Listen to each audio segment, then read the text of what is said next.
جناب اسماء بنت امیس پہلے حضرت علی علیہ السلام کے بھائی جناب جعفر طیار ابن ابی طالب کی زوجہ تھیں۔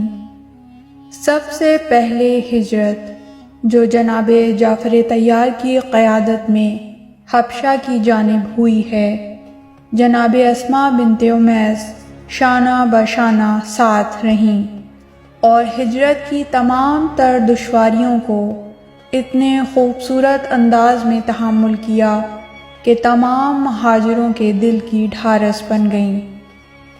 حبشہ میں قیام کے دوران آپ نے بہت سی نمایاں ذمہ داریوں کو انجام دیا۔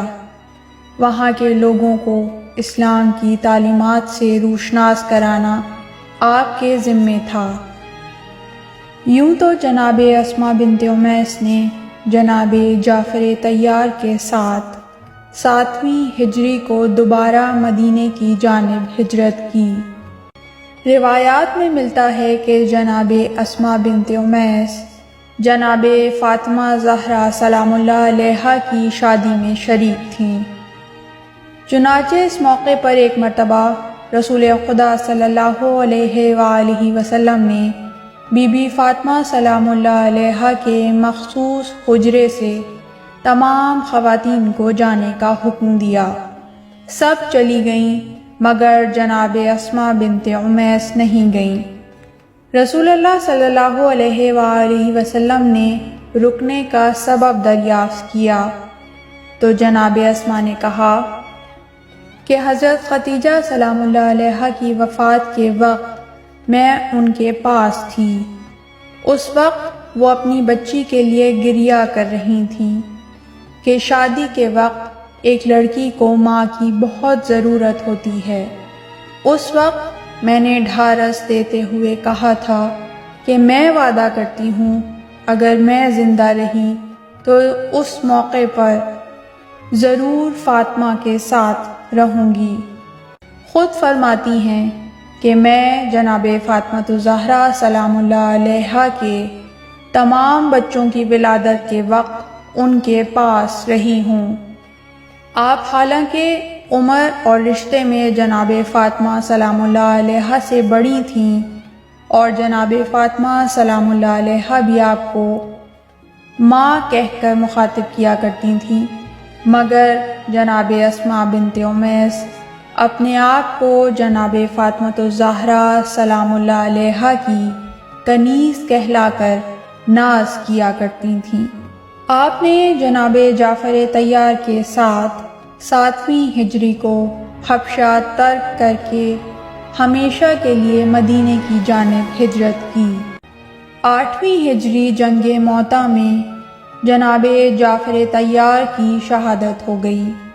اس کے بعد سفر حجۃ الوداع کے دوران آپ ابو بکر کے عقد میں آ گئیں۔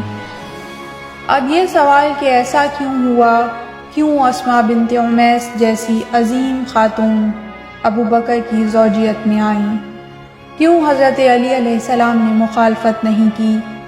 تو اس کی کئی وجوہات ہیں۔ کچھ تو اس امر کے پیچھے پوشیدہ مصلحتیں ہیں اور دوسری طرف عرب کا معاشی اور معاشرتی نظام۔ شادی سے کسی کے کردار پر فرق نہیں پڑتا۔ فرعون کی بیوی مومنہ اور صالحہ ہو سکتی ہے، اسی طرح حضرت نوح جیسے اولو العزم پیغمبر کی بیوی بھی غیر صالحہ ہو سکتی ہے۔ ایک تو عورت ذات، وہ بھی اسی کی زوجیت میں جس کی وہ کھل کر مخالفت کر رہی تھیں۔ یقیناً جناب اسماء بنت امیس کے مقابلے میں دوسروں کے پاس اس سے کہیں بہتر موقع تھا کہ جب اسماء بنت امیس جیسی بیوہ خاتون ابو بکر ہی کی زوجیت میں رہتے ہوئے ابو بکر کے مقابلے میں جناب فاطمہ زہرا سلام اللہ علیہا کا کھل کر ساتھ دے سکتی ہیں تو دوسرے تو بدرجہ اولا ساتھ دے سکتے تھے۔ دوسری جانب محمد ابن ابی بکر جیسے ہیرے کو نجات دلانے کا سبب بھی اسماء بنت امیس ہی بنی کہ کس طرح باطل ماحول سے پرورش کرتے ہوئے حق و صداقت کے در پر لے آئیں، اور محمد ابن ابی بکر نے آغوش علی میں تربیت پائی۔ آپ نے قدم قدم پر اہل بیت کا ساتھ دیا، فدق کے مسئلے میں اپنے موجودہ شوہر ابو بکر کے خلاف جناب فاطمہ سلام اللہ علیہا کی گواہ بن کے آئیں۔ آپ نے اہل بیت کے فضائل اور ان کی عظیم منزلت کے سلسلے میں احادیث رسول صلی اللہ علیہ وآلہ وسلم کو اس وقت بیان کیا جب حکومت وقت رسول صلی اللہ علیہ وآلہ وسلم کی حدیث بیان کرنے پر پابندی لگا چکی تھی اور بڑے بڑوں کے ناطقے بند تھے۔ اسی لیے آپ کا نام بزرگ راویوں کے زمرے میں آتا ہے جنہوں نے نہایت جرأت مندی کے ساتھ بہت سی اہم روایتوں کو نقل کیا ہے، اور فریقین کے نزدیک ان کی نقل کردہ روایتوں کا درجہ بہت بلند ہے۔ جناب اسماء بنت امیس اہل بیت کی محرم راز رہی ہیں، ہمیشہ ہر وقت جناب فاطمہ الزہرا سلام اللہ علیہا کی تیمارداری میں لگی رہیں۔ وقت آخر آپ ہی جناب فاطمہ زہرا سلام اللہ علیہا کے ساتھ تھیں۔ بی بی کی آخری گفتگو جناب اسماء بنت امیس کے ساتھ ہوئی۔ جناب حسنین کریمین اور مولائے کائنات کو شہزادی کونین کی شہادت کی خبر آپ ہی نے دی۔ بی بی فاطمہ الزہرا سلام اللہ علیہا کی وصیت کے مطابق وقت غسل صرف آپ ہی حضرت علی علیہ السلام کے ہمراہ تھیں۔ سن 13 ہجری کو ابو بکر کے مرنے کے بعد حضرت علی علیہ السلام نے جناب اسماء بنت امیس کے سامنے عقد کی پیشکش رکھی۔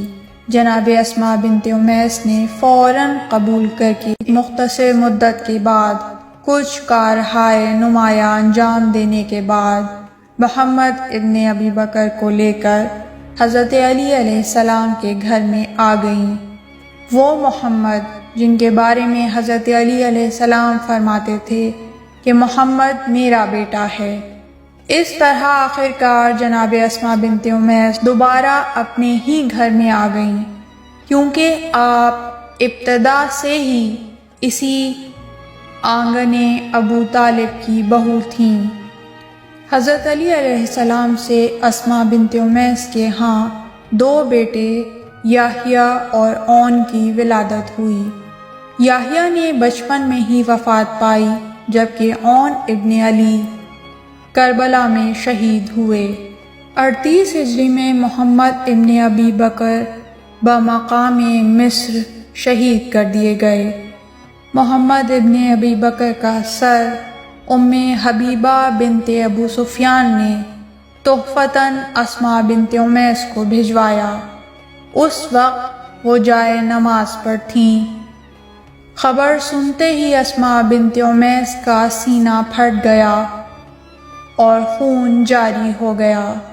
جوان فرزند کی موت اور جوان فرزند کے سر کو طشت میں دیکھ کر برداشت نہیں کر پائیں اور خالق حقیقی سے جا ملیں۔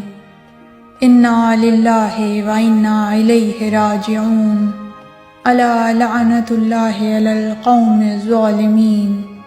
پروردگار محمد و آل محمد پر رحمت نازل فرما اور علی و اولاد علی کے چاہنے والوں کے درجات بلند فرما، اور اپنی 12ویں حجت کو اذن ظہور عطا فرما۔